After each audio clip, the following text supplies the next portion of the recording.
Greetings, all!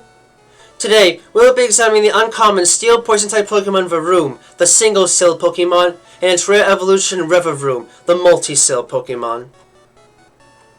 While they might be freakier in their appearances than most would expect, there is no doubt that the members of the Varoom family are the kind of beasts that will happily flatten anything they can roll their bodies over. Varoom have metallic main bodies with a rectangular prism-like piston cylinder with black and white stripes, as well as a tailpipe and a bright purple stain at the end, further having a pair of black eyes with yellow sclera and a small skull-shaped mouth. They ride around on a stone base attached to the bottom of their body with a number of uneven rounded bearings that act as wheels when they roll across the ground. The evolved form, Revavroom, have the same basic type of metallic forms to them, but feature two exhaust pipes in their form as well as a more robust main body, with steel spike guards in the front to protect against head-on strikes, as well as a single eye in the center of their face, the lower forms having transformed into larger four-wheeled stone vehicles for greater power and balance. In addition, the cylinder valve is transformed into a cylindrical drum of sorts, within which lay their tongue, the entire system working like a mouth for them now, with 8 purple-stained cylinders to the sides that fire in order to keep them running. It is also noted that these creatures can be modified and attached to other vehicles to create Starmobiles, with them and multiple Varoom acting as the power source for these vehicles. The members of the Varoom family are extremely unique creatures, not just for the type assignment, but more importantly, for the biology and living functions. These creatures are believed to have originally been some sort of unidentified poison-type Pokemon, not unlike the members of the Grimer family, before they decided to take on and alter leftover automobile parts left by humans in scrapyards in order to fuse with them, feeding on the metal inside them as they unified and became a single whole creature. However, in their current state, these beings do not have a way to move around readily on their own, so they additionally have developed frames that are partially made out of mineral-rich stone that they can not only extract vital nutrients out of, but have corroded and shaped in order to make these stone bodies into vehicle-like forms they can use to move around their territories readily, and even at a young age, they are able to move around with notable agility. Strangely though, they typically prefer to use the lighter-than-air gases they generate in the biological processes to hover in the air, rendering the use needed for wheels completely moot in a lot of cases, so the full reasoning behind this bodily transformation is not entirely understood. Either way, it does give them a unique type assignment and access to the signature spin-out attack, so this form has at least managed to serve them well from a combat role, and thus renders them living vehicles that should not be crossed without adequate protection from their hard bodies and toxic powers. As a consequence of the robust nature of their armored forms, these creatures can handle hazardous weather and similar problems quite well, possessing Overcoat as the only base ability, and while Varoom can sometimes have issues getting going because of their lone cylinder, potentially possessing Slow Start as a hidden ability, Revavroom are much better equipped and can actually use the intake and exhaust systems to absorb and release some damaging energy as it travels through them from an attack, helping to provide them Filter as a hidden ability.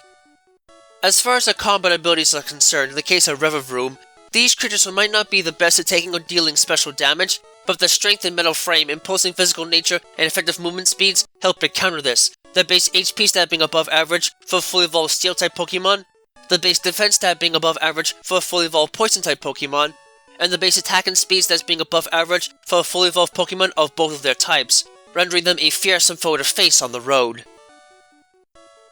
Because the metal components of Varoom and that of their evolved form are the real bodies, anything else attached to them is expendable and is mainly used just for mineral extraction, as they use potent acids in their toxic inner bodies to melt and solely absorb the nutrients they need to keep their metal bodies intact from the rock they fuse to their forms for greater mobility on the ground.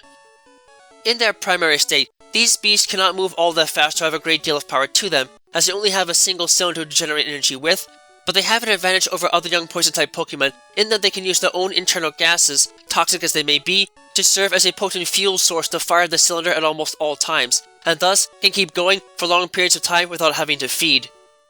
Moreover, the lack of need for organic material to sustain themselves makes it possible for them to survive in some of the most noxious of environments, and in turn occupy locations where the resources they need are fed on by few others, with some clear exceptions existing in the form of Earthworm.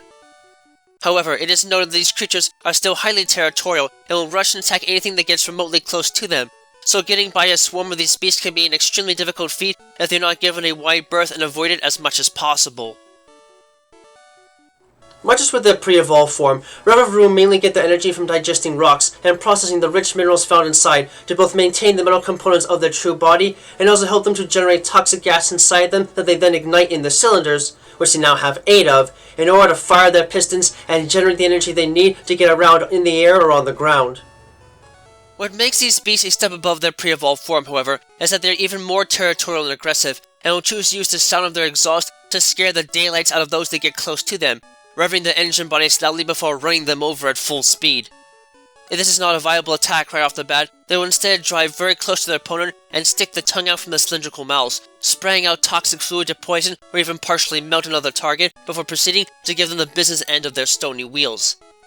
While this in and of itself can make these creatures a serious threat to deal with, as to the shift gear and magnet rise techniques they get access to immediately after evolving, in recent times it has also been observed that their bodies can be plugged into and sustained with human transportation vehicles, offering their full power in exchange for mineral-rich oil and other fuel sources.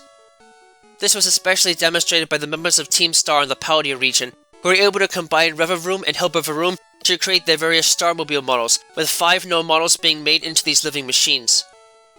This has granted these creatures an entirely new type assignment in each case, and a much more unique brand of power, and while the move diversity might suffer greatly for it, their access to the Blazing Torque, Wicked Torque, Noxious Torque, Combat Torque, and Magical Torque attacks shows that there is no doubt that it has proven that these beasts can work well with human technology, and possibly even improve on it in the right circumstances. Yuck! Whoever thought it was a good idea to let these things roam in the wild was not thinking straight, as I really can't stand to be near these little gas guzzlers on wheels. Varoom might look kind of cute with their shorter stature and silly forms, but these living car parts mean serious business if you so much as cross by them the wrong way. Their revving engines can be a nightmare to listen to, and even though they might not seem like a huge problem, they love to travel in large groups to swarm anything that disturbs them. Revavroom barely get any better with their antics, as they'll run you right over without a care in the world, and can be so toxic and obnoxious that they can be a bit hard to control once they've got their cylinders pumping at maximum power. The fact that they can actually be altered and combined with motor vehicles makes them that much more of a problem, but also shows their capacity to take on unique elemental powers in these situations. So if there's anything good that can be said about that, it's that self-driving cars are a lot more reliable when they have these mechanical monsters in the driver's seat. Known for putting the pedal to the metal and hitting the gas at every chance, the members of the Varoom family are unique mixtures of toxin and steel that can make for some serious road rage issues in practice.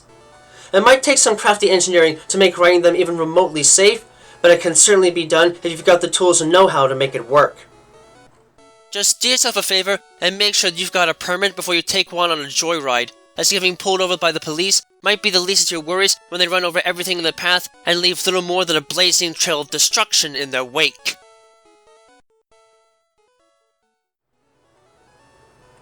Thank you all for watching this video. It always brings me great joy to see others enjoying the work I do to try and make the world of Pokemon and the fascinating creatures that lay inside of it feel as real as they possibly can. If you really enjoy my work, please feel free to leave a comment and subscribe, as I always do my best to respond to any and all comments that are left on my videos.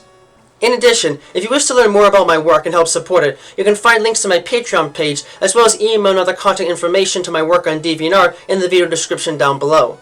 Furthermore, you can find a link to my Discord server there as well if you'd like to get a first glimpse at what videos are coming up next and converse with other fans of the world of Pokemon. Thank you for taking the time to watch this, and have a wonderful rest of your day.